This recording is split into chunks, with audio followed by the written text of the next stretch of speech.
All right, I'm going to introduce my first co-host. Melinda Elliott is going to join us and get us started on today's topic. Melinda. Thank you, Sharon. I appreciate it. So the first thing that I want to talk about today is the things that we're going to learn today.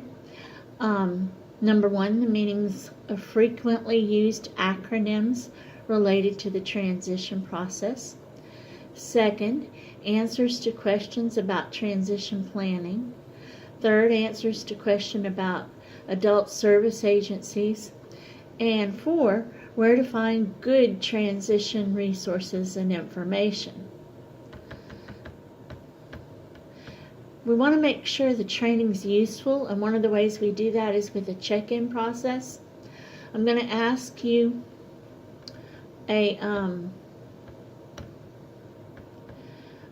to participate in a poll with 5 statements. It's completely anonymous. Neither me nor any of the others are going to know who answered what. So please answer honestly and without reservation. I'm asking you to respond to each of these statements with one of the following responses. There's strongly agree, agree, disagree, strongly disagree are not applicable. So here are those statements. Number 1, I have a good understanding of the basic IEP process. Number 2, I'm able to support my child in making decisions about life after high school. Number 3, I understand the different agencies I need to connect with once my child is out of high school.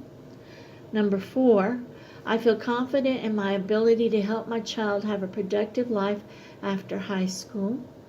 Number 5, I have a good understanding of the transition part of the IEP. I'm going to give you a few more moments to complete the questions.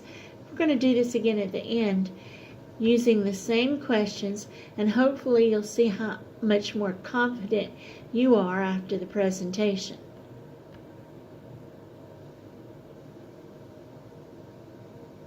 Okay, and I'll let you know when I'm going to end the poll. We're going to give you maybe 30 more seconds to complete.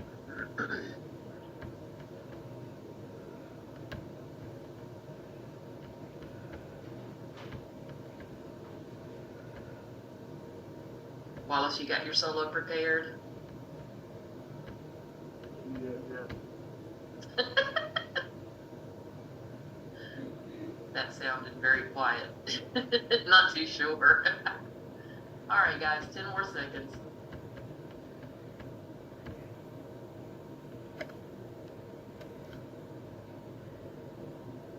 Okay, going to end that poll.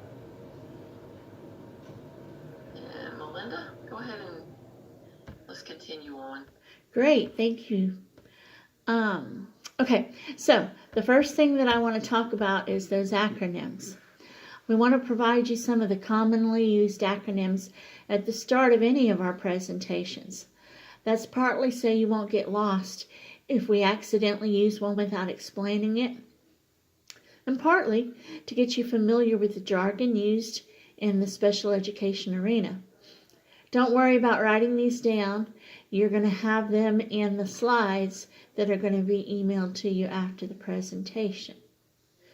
So the first one is IDEA, I-D-E-A, the Individuals with Disabilities Education Act.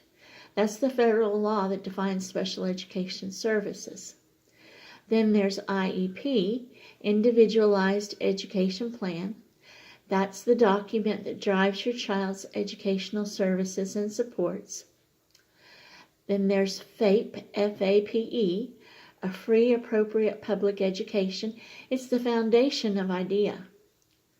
Voc Rehab, or VR, is vocational rehabilitation services. CIL, or some people say CIL, is the Center for Independent Living.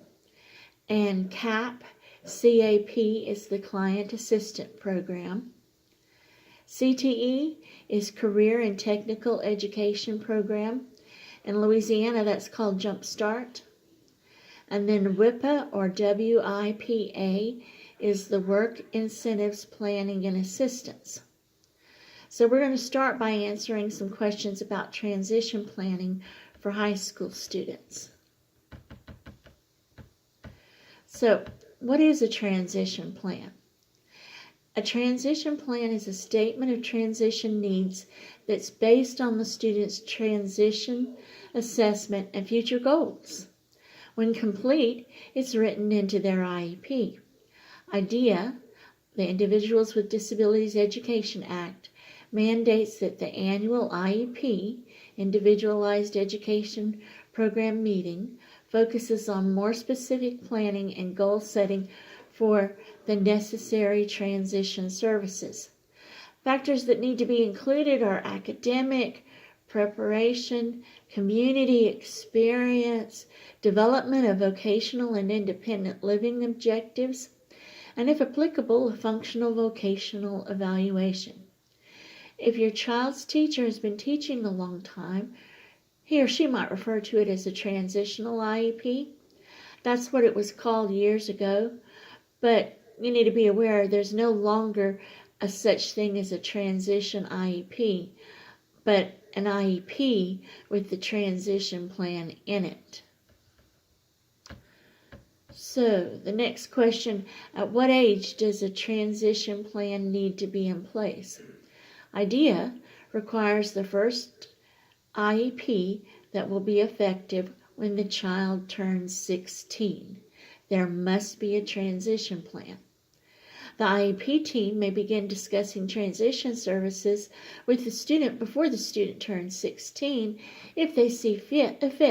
There's nothing that prohibits the school from starting transition planning at an earlier age, but the deadline for transition planning to start is age 16. So, what if my child has no future goals? Often, students with disabilities don't have future goals because they haven't been given real permission to dream like their non-disabled peers. Every person deserves a chance to have a job they love and to live as independently as possible. It's your job as the parent to encourage your child to dream of their future and help them identify things they might like to do. You can expose them to different jobs. Use teachable moments to talk about people you see in the community doing different jobs. And talk with your child about the skills that person may need in order to do that job. And at least for me, that took a shift in the way I thought about my child and her future. She's in her 30s now.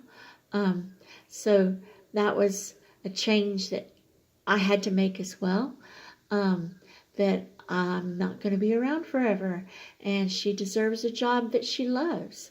She deserves to live as independently as she can. All students need to begin thinking about what they want to do as an adult before the first transition planning meeting takes place. This is the student's chance to take an active role in planning their education and to make student relevant to their future. This is the time for the student to propose dreams and set goals for reaching them. It's an avenue to prove they can accomplish, to identify things they enjoy and things they feel competent doing, and set themselves on a path of their own choosing. At the same time, they should be realistic in how they'll need to accommodate for their learning difficulties while pursuing their dreams.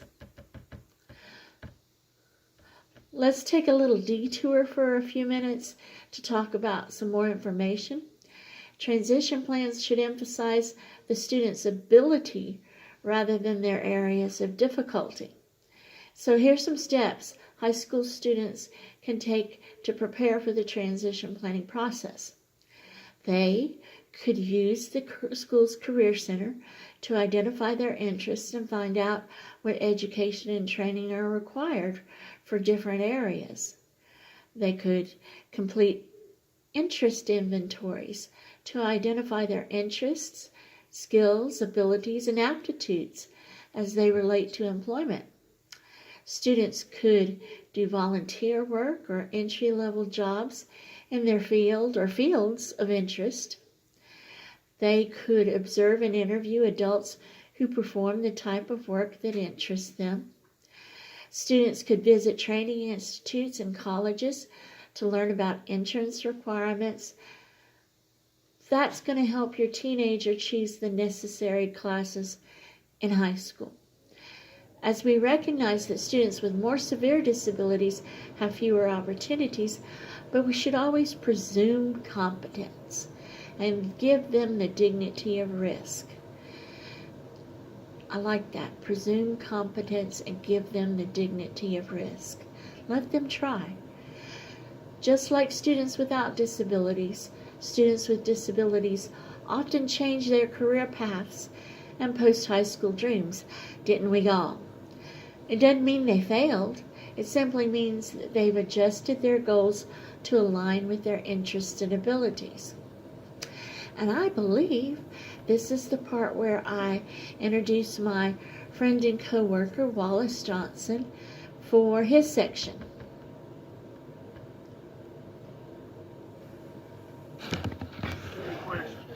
How long can my